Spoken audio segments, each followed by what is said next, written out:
सोमनाथाय नमः। ॐ मल्लिकार्जुनाय नमः।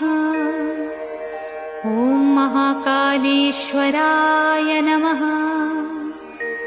ॐ ओंकारेश्वराय नमः।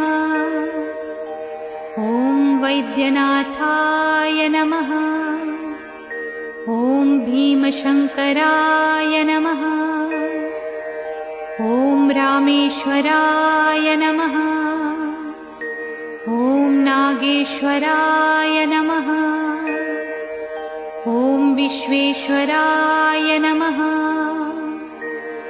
ॐ त्र्यंबकेश्वराय नमः। ॐ केदारेश्वराय नमः। ॐ भुस्मेश्वराय नमः।